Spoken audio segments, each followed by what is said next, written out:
G'day guys, D-Mac from NBA Fantasy Bible back at it again with another mock draft. This time it's a 14-teamer on Yahoo. I've actually got a friend as well. I did one probably 12 hours ago with Steve St. Pierre. I've got another friend. It's our old mate, Puppy Roy, NBA Fantasy PH. How are you, my friend? Yo, what's up, bro? How's everything? Going well, going well. Now, we've gone into a 14-team room. It's 5 minutes until the room opens, so we've got a bit of time to chat beforehand. I've also got a quick message as well. I caught up with Matty G, our mate Matty G. He's actually in Melbourne at the moment. He's checking out a bit of NBA action. Shall we just have a look at what he was able to get for us? Yeah, let's go.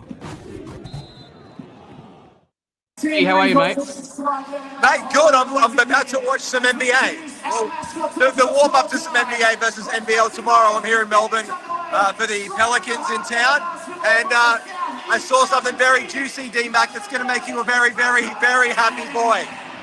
Is that right? What did you see? DeJounte Murray. DeJounte, what is he doing?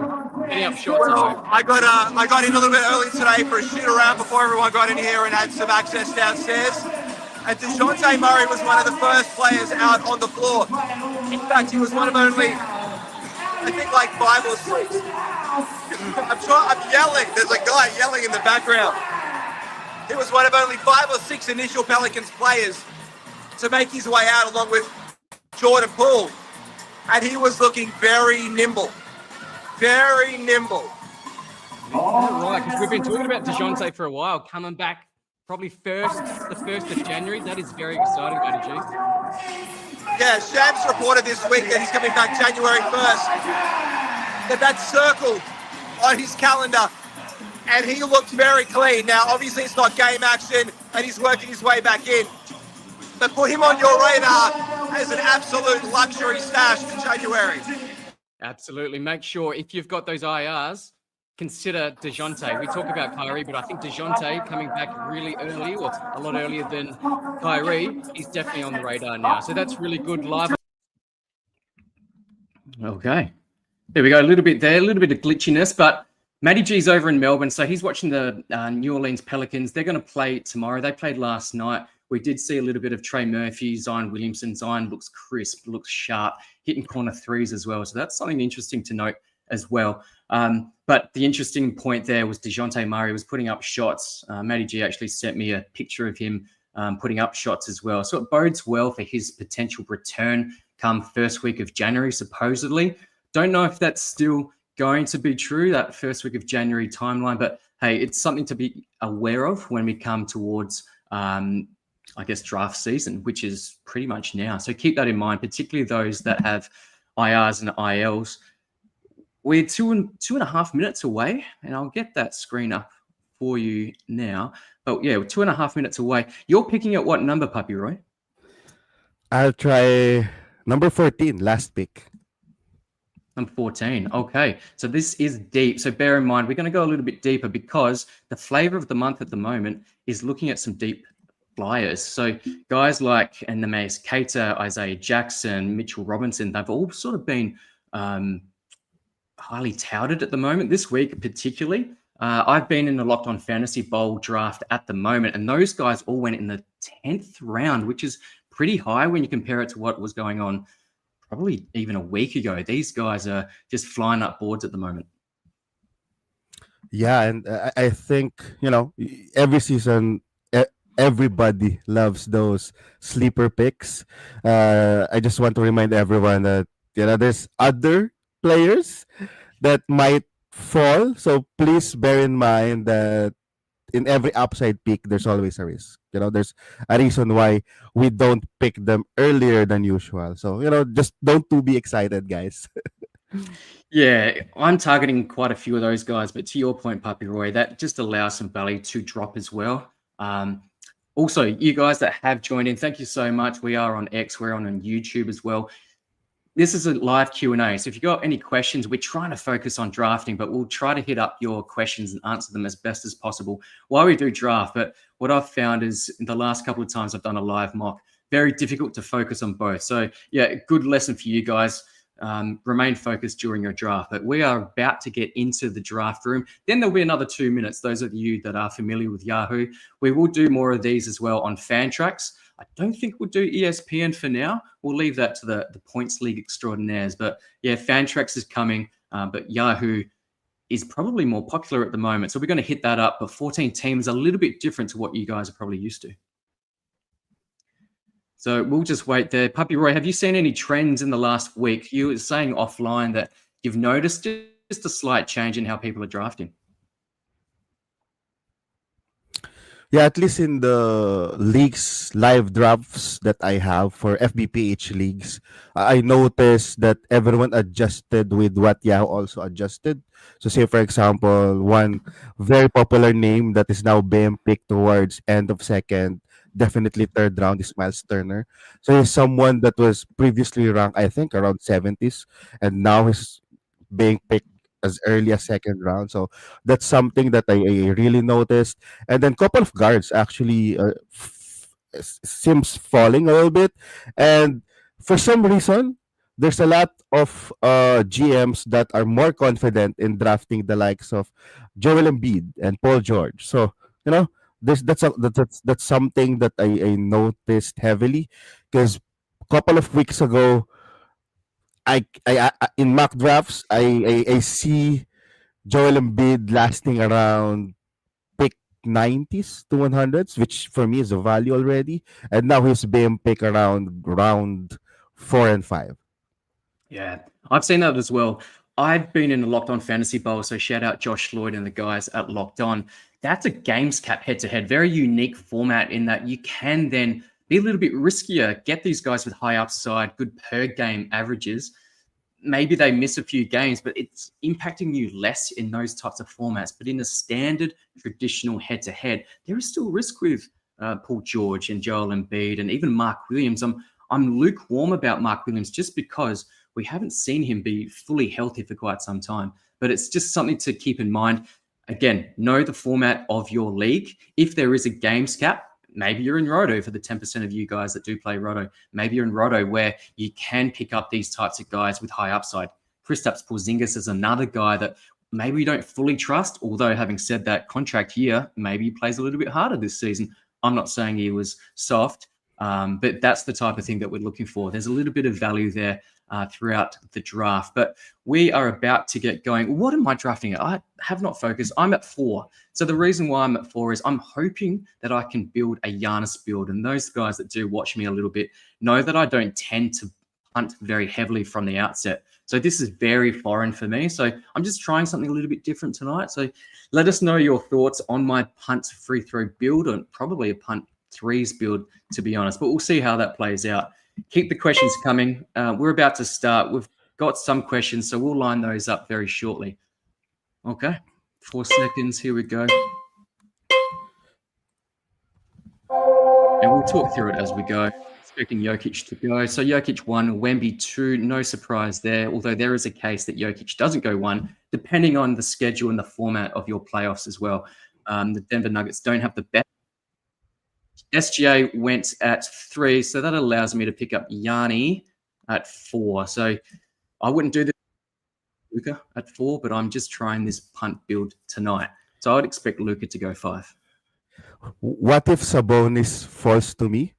I'm gonna go Sabonis and probably Sengun, and then both of us are gonna be punting free throws. We will, and that is one of the pitfalls of punting with Giannis, because you are in direct competition with someone for that same build, and so that is very difficult to counter at times as well. So Luka at 5, Ant at 6, Kate Cunningham at 7. Any surprises there? No, I think probably Devin Booker being picked at this area because I see him at least in 8. Yep. yeah, I see him in the Filipino leagues being drafted towards end of first round, which for me is value. We saw the Suns play today, and he actually looked really good, impressive with his assists, and that's the type of upside that we're looking for Devin Booker. No Jalen Green for a little bit of time to start the season, I would expect, but Devin Booker is going to have a high level of usage on that Suns team. But yeah, exciting to see where he goes. But 8th is probably a little bit earlier than what I've seen, but I'm not I'm not too worried about that. AD at 9, Trey Young at 10, pretty standard there. Karl Anthony Towns has dropped off. Is it Mike Brown? Is it Mitchell Robinson now playing the 5? Mitchell Robinson looked fantastic the other night, preseason activity in the Middle East, but Karl Anthony Towns at 11. Harden at 12, Steph at 13. Sabonis, thank you very much. Thanks, Hardy. So you've gone Sabonis. And Let's have some fun tonight, bro. Okay, let's do it. Let's do it. Again, these are the pitfalls of doing these types of punts, but that's fine. Maybe I don't punt what you're exactly going to punt. I'll punt free throws, but maybe I target threes. Don't know how you'll go with threes. Yeah, anyway, straight after Şengün. Very aggressive there on Şengün, by the way. So I don't recommend that at all, but I can see what you're doing, Puppy Roy. So you've ruined it for me. KD went at sorry, bro. So KD. Just want to give shout out to people who remember the DeAndre Jordan, Andre Drummond era. So I'll try to do that, but this time instead of rebounds blocks, this is rebounds assist combo. So shout out to those pips. Yeah, and the thing is, with deeper leagues like a 14 or a 16 or even deeper, you do need to lean towards that punt because it is more difficult to build that balanced team and really stream hard. That's generally my my tactic when I do play 12 teamers. I stream hard and I focus on beating my individual opponents for the week. And it seems to work for me, but in a 14 teamer and deeper, it's quite difficult to do so. So leaning towards a punt, whether it's a heavy or a light punt, is advisable for a deeper league like this. Just going back, so KD went at 2-2, which is pick 16, Evan Mobley at 17, J Dub at 18, Tyrese Maxey at 19, Amen Thompson at the 6th pick of the second round in this 14 teamer. JJ at 2-7, LaMelo Ball at 2-8, and so LaMelo Ball was taken at 22. Do you think that's too early for LaMelo Ball, or is that just an upside swing? I think it's an upside swing, but looking at the still available players, I would have picked several names here ahead of LaMelo Ball. I mean, you're actually a little bit risking your second round pick here. I love the upside. I think I do believe in that saying when players get injured until they aren't, right? I've been in the era of Brook Lopez before he was totally tagged as a very injury prone player, and several years, recent years, he's been playing like a mammoth, right? So yeah, maybe this is the season LaMelo plays more. So it's fine. Yeah. I just took Scotty Barnes at pick 25 to pair with Giannis Antetokounmpo. Just before that, Chet Holmgren went at 24. Donovan Mitchell went at 23, straight after LaMelo Ball, who you spoke about at 22. Benedict is on the clock. Thanks, Benedict. I wanted LeBron. Maybe I should have taken LeBron there to try and boost threes. He's 40 years old. He's my age. And I'm feeling it every time I get out of the bed. I don't know. LeBron is just superhuman. But is there a bit of a downward trajectory with LeBron this season? We haven't really seen it, but maybe this is the season. Look, in hindsight, maybe I should have taken LeBron to counter your punt free throw build as well, my friend. I'm actually having a hard time now because I remember if I was to go that route wherein it's like a Drummond DeAndre pairing, I forgot that Domantas and Sengun doesn't have a lot of blocks. So I'm thinking, what's my next move now? Because probably aside from punting blocks, I'm also punting turnovers, which is odd, right? For a big lineup. Yeah, exactly right. Look, now that you've said that, I would have De'Aaron Fox typically, but he is injured to start the season. I'm going to counter what you just said. I'm going to get ahead of the game and try to beat you. So we're in direct competition with this build. But just before JJJ, we had, straight after LeBron, we had Jalen Brunson. I feel like there's a bit of a drop-off this season with Jalen Brunson and a couple of the Knicks guys. Pascal Siakam at 28. Franz Wagner at 29. Seems a little bit early. Desmond Bain is there now. I don't know if, like, a lot of his good work was done when Paolo Banchero was sidelined last season. I don't know if... What do you think of Franz Wagner at 29? A bit early for me. I mean, there are seven, like, you have Derek White, despite, for me, technically a little bit shaky for Derek White, but in terms of stats, I would have picked Derek White ahead of Franz Wagner, even the Aaron Fox. Despite the injury scare, I would have done that ahead of Franz Wagner. Yeah, there's several names here that I could have drafted ahead of Franz.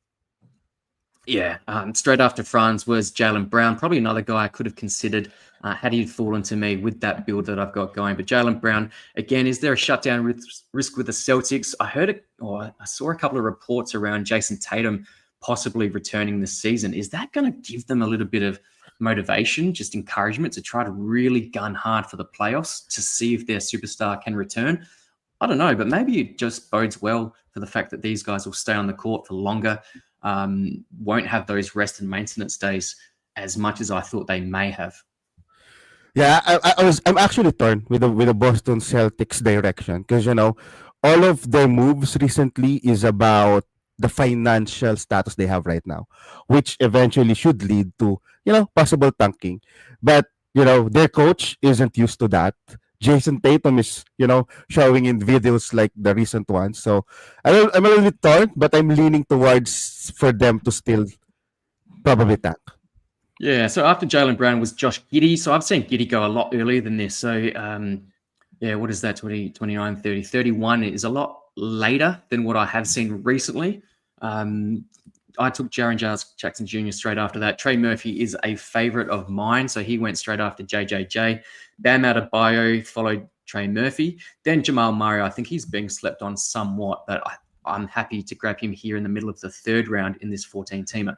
There's the other guy. There's the other one. I was surprised that Derek White went after Jaylen Brown, but he goes in the middle of that third round there. Then Dyson Daniels, Ivica Zubac, Paolo Banchero. So interesting build. So that team has Karl Anthony Towns, J-Dub, Banchero, and also Desmond Bane in the following round. So interesting. I'm not sure how that's going to play out, but we'll look at that with keen observation. Kawhi Leonard went at 312, Ja Morant at 313. I think Ja Morant's going to have a pretty good season if he can remain healthy. Yeah. And to round out the third round is De'Aaron Fox. There's your guy, Spurs man, as you are. So just mentioning, there was no third round reversal in this league or in this draft. Zion went the first pick of the fourth round, followed by Miles Turner. I've actually seen Miles Turner go a lot earlier than this. I think he's going to have a pretty outstanding season. Yeah, I really like Miles Turner's projection right now. I'm just a little bit scared that since people are now noticing his value, they're being aware about Miles Turner's value. Probably in the next coming weeks, people might overdraft him because usually that's the trend. So that's my only concern. And then just to quickly, mention my picks here. So I still stick with the, better field goal percentage, assist, and big man with assist type of build. So that's the reason why I took De'Aaron Fox and Zion Williamson. Yeah, I like it. It's going to make things different. Oh, that's the guy I had in my queue. Denny Avdia was the guy that I had. Yeah, so that hurts a little bit. So do I play it safe or do I go someone like a Kristaps? I'm going to go Kristaps, even though he's a more traditional punt free throw guy. I like him. I like his outlook for this season. So going against the build a little bit here. But I do like Kristaps. So 53rd, I think he beats that easily on a per game basis. It really does come down to games played for KP. It'll be interesting to see how he gels alongside of Onyeka Okongwu, whether or not they play alongside of each other at times. I don't think they'll start alongside of each other. I would say that Risa Shea is the starter. Okongwu goes to the bench and KP plays the 5. What are your thoughts on the Atlanta team? Yeah, for me, I really love the Atlanta composition right now. In terms of Kristaps Porzingis, I'm probably a bit more confident than others with Kristaps Porzingis. I know there's the after hype of the EuroLeague, but come on, bro, have you seen him follow up dunk like that, run from end to end like that? So I think there's just this weird sickness that he had during the championship, super odd timing that happened. But other than that, he was actually super healthy prior to that sickness, right? So there's no physical issues prior to that. So I'm a bit confident with KP this season. Yeah. So we saw, just going back to your picks around Zion, Skinny Zion, excited for him. He's looking really good and really sharp at the moment. Yeah, and I think I know some analysts doesn't take account the the contract years and all, but for me psychologically that should matter. Not the most, right? It doesn't like swing the fences, but if you try to profile such players and look for trends, I think that's something that should matter because in real life it actually matters, right? Mm. So I think there's a real motivation, and I think him being healthy is something that is on top of the priorities of the New Orleans Pelicans right now, especially their new GM. Yeah, absolutely. Let's just go through a few more picks as well. We've been talking a fair bit. After Avdia, we went Kristaps Porzingis, my pick. Tyler Hero, a bit of a stash. I think he'll probably miss around 4 to 5 weeks at the start of the season, based on the timeline that we've been given. Joel Embiid went at 413, and then Josh Hart. I think that's way too early. That could have been an auto. Apologies if it's not, but yeah, that's way too early for Josh Hart there. Jarrett Allen, first pick of the 5th round there. So Larry Markkinen. It's a risky team. You've got Markkinen and Embiid in the same team there. But you have started pretty well with Wembanyama, Jalen Brunson, Jalen Brown. They should play most games, but Embiid, Markkinen combo, risky. Nikola Vucevic is dropping its expiring contract. Is he going to get moved this season? It's a possibility, but we've been saying that for quite some time. I took Darius Garland. I needed some assists. He's not your traditional guy for this build, but I did need assists. So again, it's not about necessarily being bad at a particular build and having to fit that. So free throws, he's not that bad at, but I needed the assist. So we're going to work towards that. You took quickly, by the way. I've got one eye on what you're doing, just after Garland. Yeah, hang on. I'm going to take a look at what you're also doing on the turn here, my friend. So you've done something similar. So he's not a traditional punt free throw guy, but you're getting assists as well. Yeah. You're on the clock. Let me also pick. Yeah, I'll talk through your pick Yeah. anyway. But So- after we get Andrew Nembhard, right? Yeah, so the reason why I pick, well, So first that's and pick foremost, 71. That's pick Yeah. 71, Nembhard. Okay. yeah. So I actually haven't picked number in actual drafts. So I was, because there's two ways to assess a certain player. It's either what we expect hits or not. That's the only thing that can happen, right? So I'm actually leaning towards he's probably being drafted like too much, but Mm.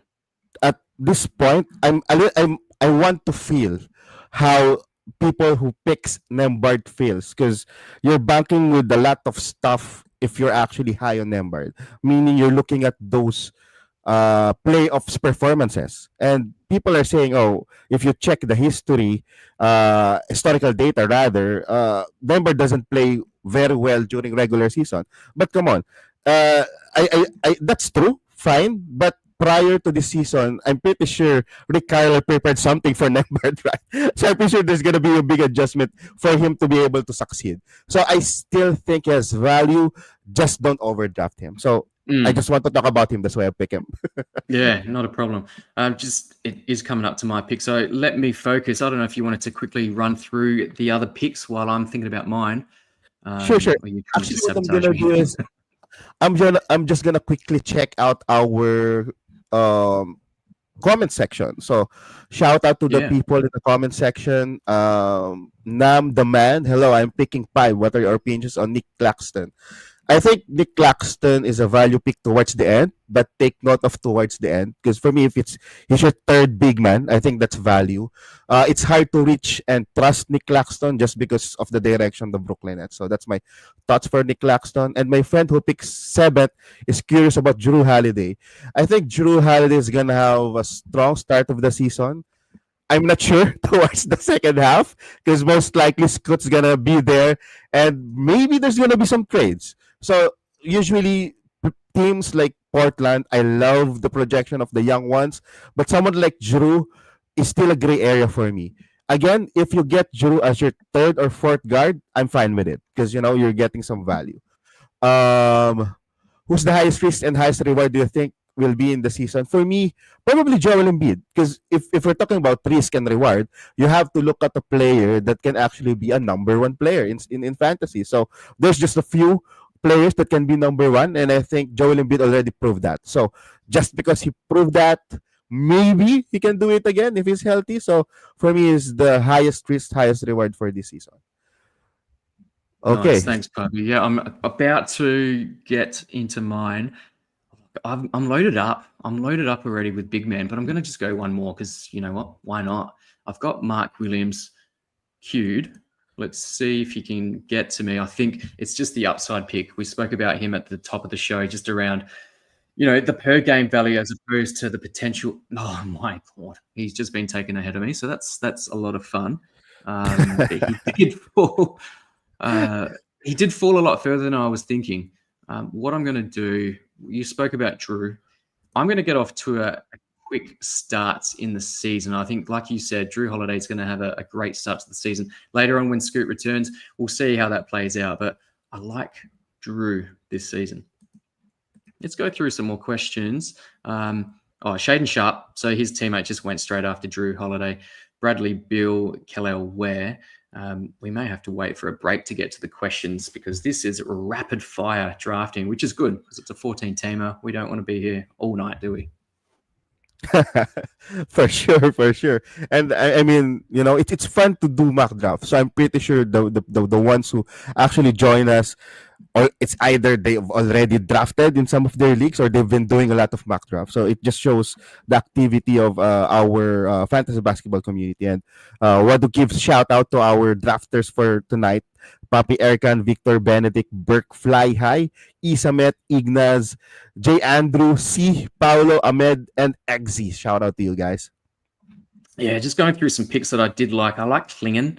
76 seems a little bit high, probably for ADP, but I think he returns that value this season. I'm a little bit devoed that I couldn't get him. Jordan Poole, so he's currently in Australia, just playing really well for the Pelicans, but it's just going to be interesting to see how that gels alongside of Zion, Trey Murphy, and then eventually when DeJounte does return, how is that all going to play out in that backcourt with both of those guys?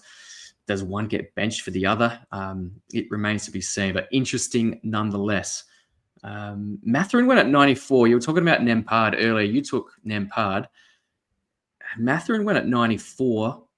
What do you think of that? Because I've heard two different stories around Nembhard, or two different opinions around him in terms of fantasy. He's either going to have a tremendous season, high usage, or he's just going to be his inefficient self and really cost you a 9-cap. Yeah, so I really like Mathurin, especially if you need points and free throws influencer. There's just one negative news or article that I kind of like read, wherein they're not that high with Mathurin right now compared to the previous season. So that's something to watch out. But with that opportunity, I think he would definitely be one of those who is going to be taking a lot of workload in terms of scoring. Yep. Nuz Reed was just taken. Kevin Porter Jr. I'm surprised you didn't go Kevin Porter Jr. He's been a very popular guy. I think he will start for the Milwaukee Bucks ahead of Cole Anthony and Ryan Rollins. So he, for me, is the incumbent there. He would have been a nice pick for you. I'm going to say it, Bobby Roy. He would have been a nice pick for me as well, to be honest. Draymond Green went straight after him. Actually, I think my team sucks. I should have not gone this way, but yeah, I'll try to probably fix it. And in terms of KPJ, I'm gonna respectfully, gonna be the devil's advocate in terms of KPJ. I kind of like don't. Well, he's fine in terms of opportunity, but I'd probably pick other guards over him. Why? I just think Giannis is gonna have like a solid MVP season, almost triple double, meaning he's gonna play a lot of as a facilitator, and he needs some good shooter. And I don't trust KPJ that much in terms of shooting. Probably it's close between him and Cole Anthony. I was just thinking maybe at some point that's Doc Rivers realizes something, and then they have like someone like Gary Payton, who actually shoots better. So I was a little bit, thinking about that. So I kind of like held my horses with KPJ. That's fair enough. That's fair enough. I think he gets first crack at it, and then Cole Anthony perhaps comes in. But we'll see. Maybe there's an opportunity for them to cross over as well and play alongside of each other. Not sure how that bodes for the team as well, but obviously Giannis is going to be doing a lot of the heavy lifting. I took Andrew Wiggins as well. I think there's some value there. Keeping in mind this is a 14-teamer, some value there close to the end of the 8th round in this 14-teamer. So we are at pick 112. So we have flown through. Jalen Suggs at 111. I think that's fine. He probably drops off because, again, last season, a lot of his success came when Paolo Banchero wasn't there. Now you add in Desmond Bane as well. Plus, Jalen Suggs just can't stay on the court. So there's a few different factors as to why his ADP is dropping. But at 111, I think there's a little bit of upside there to bite off. Jaden McDaniels, he'll beat that 112 easily. So, yeah, fantastic pick. I think towards the back end of last season, he was a top 50 guy, which is almost unheard of for Jaden McDaniels. But, yeah, he's coming into probably the prime of his career as well. Okay, straight after that was Aaron Gordon, Nickeil Alexander-Walker. I'm coming up in a couple of picks' time. What do I need, mate? What do I need? We will get to your questions very shortly. Maybe we can get to one now while we're thinking about it. Well, I haven't got anyone queued, so let me do that first, and then we'll get to some questions. Okay. Sure. I'm going to go Keegan Murray, just I think that's a value pick. But let's get to some questions. We're talking about punts, who to avoid. We've had that one. Yeah, this question's come up a couple of times in my socials at the last couple of days when we do a non-category head-to-head mock draft. So that's definitely in the works. And obviously I do some work with Believe in Fantasy, and Robin and the team are very points knowledgeable. So we're definitely going to be doing a points head-to-head mock draft. So don't you worry. Let us know if you want 12s or 14s, etc. What do we got? Just a comment here, not a question. Ant-Man build looking good so far. Yeah, very quickly it is, but we're not going to go through every single pick because we'll be here forever otherwise. But it is looking good. Oh, here we go. Someone who is in the draft room with us. You literally stole all 3 of mine. Okay. I don't know if he's referring to you or me, but we'll see. And then the last one, Cam Thomas, round 10. Feels like value. Thoughts on the Nets in general, Papi Roy? There's only one player that I like. Actually, like 2, I guess. Number 1 is Claxton, just because of the value. He usually falls, so that's fine with me. I thought he wasn't able to play a lot last year. I was surprised he had a decent number of games played, so that's fine with me for like 4th, 3rd center, right? But the only one player that I love is the one that I usually pick after the draft, which is Igor Demin. Other players, I'm not super interested. Yeah, I think on a per game basis, Michael Porter Jr. is going to be fantastic. It smashes his ADP, but it's just around the risk of sitting. We saw it with the Nets last season. We saw it with the Jazz, and I don't think anything's really going to change this season, to be honest. I can't see that. I don't know if there's any other teams in the same situation. I don't think so, but they're the 2 prime candidates for tank season once again. Just recapping some of these picks as well. Where we got up to Papi. So you just talked about Claxton. So he went at 105. Herb Jones 106, who I would have liked. I think there's fantastic value there. Wasn't able to compete a lot last season, but I think he has a real nice bounce back this season. DeJounte Murray went at 124. I don't know if it was Matty G that convinced people, potentially coming back this week of January, in addition to him putting up some nice shots. I know it's just an exhibition and it's just shoot around, but still it's a good sign and it's trending in the right direction for DeJounte. So, that could be a reason as well. Any other picks that take your eye? Let me check, because I'm using my mobile. So usually when I draft, I have this weird view every time. So probably I like the Zach Edey pick in the previous round, just because the potential is good for the Memphis Grizzlies. I love their new coach. I love how they're structured. I think they badly need someone that can be used during pick and rolls. And to be honest, Zach Hill is the best one there to do pick and roll. So I would say for a late round big man, especially during those drafts wherein big man flies in very early, I think getting someone like Zach Edey at this point is value. Yeah, I wanted to focus on Reed Shepherd at 118. I just posted on Twitter not that long ago about how I think he can have a really nice season this season.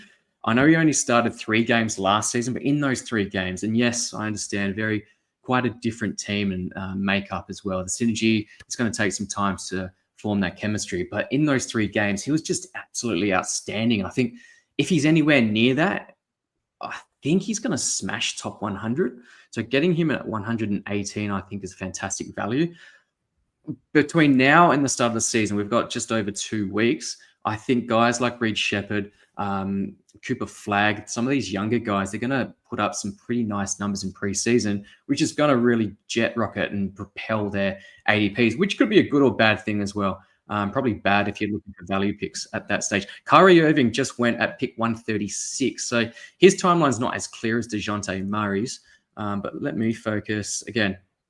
This is a guy I've been banging on about for quite some time. We did a show on late round flyers, deep sleepers, if you will, but Isaiah Jackson at 137 is great value. I think there's going to be rest days. Him and Jay Huff will rotate occasionally when Isaiah Jackson sits. He's coming off an Achilles tear. So it's going to take a bit to ramp up to full speed. But I love Isaiah Jackson's outlook for this season and beyond. 3-year contract as well. Yeah, I had a draft. I don't know if it was the other day wherein Isaiah Jackson, Jay Huff, Jerez Walker was picked in the same round. But I mean, just to point that one out, I'm gonna be the devil's advocate here. I'm probably one of those GMs who's gonna stay away from the front court of the Indiana Pacers. So not saying that everyone's not gonna be able to put value, but for me that's already orange flag or an amber flag for me that maybe I'm gonna get Mitch Robinson instead of either of those centers just because they're too good, bro. Ajax is good, J Huff is good, maybe Obi Toppin and Jerez Walker plays big, maybe Pascal Siakam. That's for me, those are solid front court. So it's hard for me to really trust them, especially if it's around round 9 or 10. Probably last round, totally fine. But if it's around that round and maybe I forgot to draft any big man, I'd rather have Mitch Robinson. Yeah, Mitch Robinson went at 132, so just before my Isaiah Jackson pick. We saw Ryan Kalkbrenner go straight after Robinson before Isaiah Jackson. Somewhat surprising, but there is talk that Kalkbrenner will start for the Charlotte Hornets ahead of Moussa Diabate and Plumlee as well. So 3-headed monster, not the biggest, scariest monster going around, but a monster nonetheless. But Kalkbrenner, skinny, he's raw, but he'll get you blocks. So again, if you're looking for that late, and this is why we're doing a 14-teamer, we're looking at these late round flyers, but Kalkbrenner is someone that needs to be on your radar as well. And perhaps we get a little bit more clarity in the next few days with some preseason games just to see how they're going to roll out their team as well. Just going through some last late round flyers, I should say. I picked Cam Whitmore. Again, there's a little bit of upside there. Don't know how it's going to play out once Bilal Coulibaly returns from injury. Keyshawn George is another guy on that same team that went in this round as well. So those guys get a bit of a bump while Bilal is out. How it looks once he's back, I'm willing to take that fly pick of Cam Whitmore at this point of the draft, which is, really late. We're past 150 at this stage. Adam Boner just went at 153. So another guy, good handcuff for Joel Embiid. I really like Adam Boner. Yeah, I hate you for picking Cam Whitmore because that's my number one That's your dude. upside pick, bro. Yeah. For this season, I was trying to choose which one, and I actually I'm gonna guys who's gonna watch. I'm gonna come up with my first ever top 150 ranking. So probably starting next week, every episode I'm gonna put in 50 players. So I rank it based on my preference and some couple of reasons I'm gonna explain on that episode.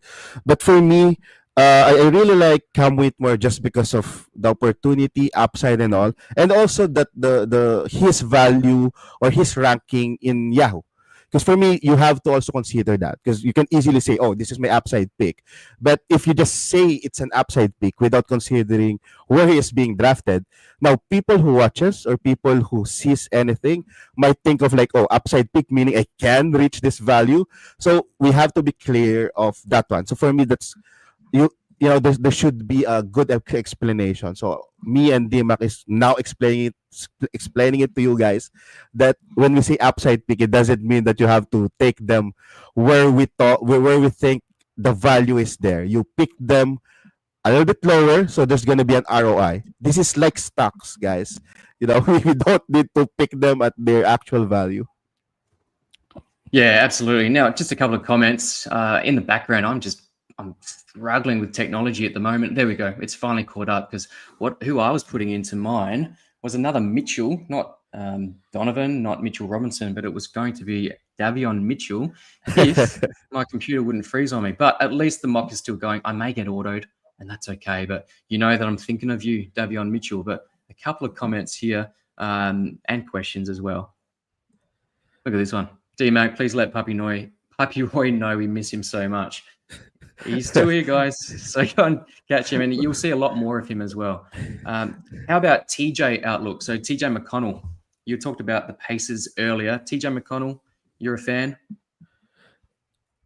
I'm a fan just because he isn't being picked earlier than I value him. So I like the specs, this type of players, especially for 14 team, just because we're getting good value out of these players in comparison to other players that for me is being ranked or being picked a little bit higher based on how I see them or how I value them. Yeah, absolutely. I'm still lagging, so that's fun. It looks like I'm going to get autoed with Collier. Okay, so that's a good one. Keep in mind, mocks are a good way to practice, and when technology fails you, here we go. Have we got it? No. So it's going to auto me on Collier. So that's fun. But make sure you put your cue in, because things like these happen. Maybe it doesn't happen on a podcast, which is very fun. But things like this do happen. So keep that in mind. So who did I end up getting? So you actually got Jonathan Kuminga. So you got Jonathan Kuminga after Con Nupel, and I was laughing earlier because you're talking about Davion Mitchell. Since you snagged my Cam Whitmore, I actually picked Davion Mitchell towards the end, and actually picked Gary Trent Jr. as well. Gary Trent. Hey, this is good, because if it autos me, now I just get to observe it, which I love doing, and go through some of your questions as well. But any notable picks before we get to the questions as well? I see Daniel Gafford slipped. He's had an ankle injury. I don't think he misses too much at the start of the season, but for him to drop that low, I think there's some value. He's going to come off the bench behind Derek Lively, and you would have seen AD. I'm on the clock, so that's a bit of fun. Is it going to let me click? No, it's not. So this will be fun to see who it autos for me. But yeah, AD's looking big and stocky. I don't know if that means he's shifting across to center, or he's just had a really nice offseason. I don't know about what they're doing in Dallas. They were kind of like criticizing Luka for being big, and now with someone that isn't really durable getting big. I don't know, bro. But for me, I'm a little bit excited with Anthony Davis, just because, hey, are we getting that New Orleans Pelican Anthony Davis, right? We could, if at least like 70 to 80% of that, then that's gonna be a hammer. But AD at 5 is absolutely elite. AD at 5 is top 4, top 5 type of stuff there. Yeah, bro. He just needs, which is great. Just 65 games, bro. Just 65 games. We're good. Yeah, that's all we need. This is good because I've completely frozen it. So this is fun. But let's get some questions anyway.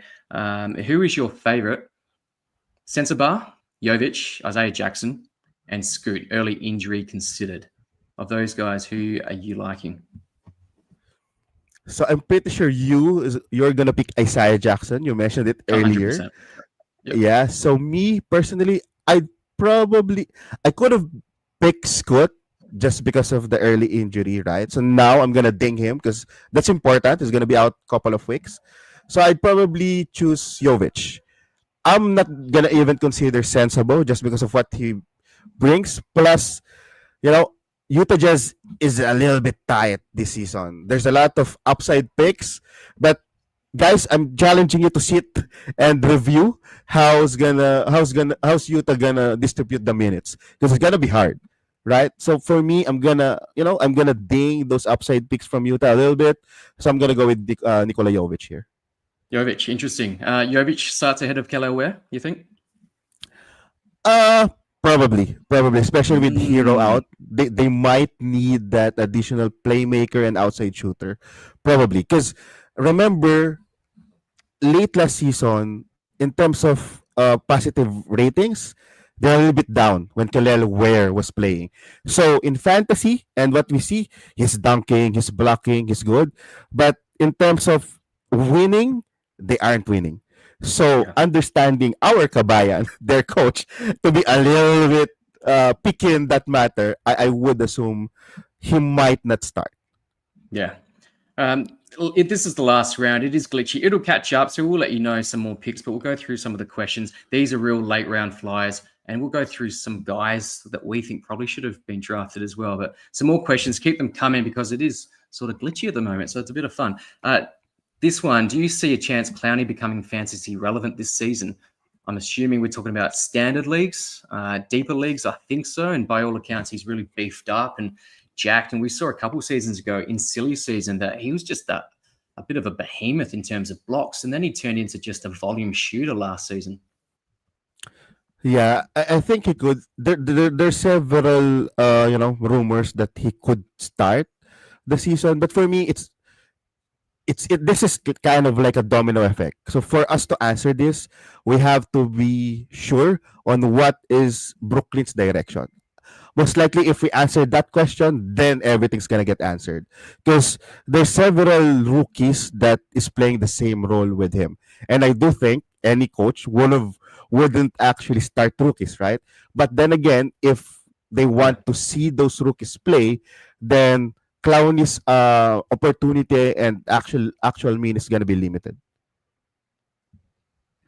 Yeah, it looks like the last round's completely frozen. Gus, I guess we got quite a few people on the live stream, so it could be that. Oh, we've all caught up. So we will go through those last few picks. Let's go. Who do we have? The last few picks.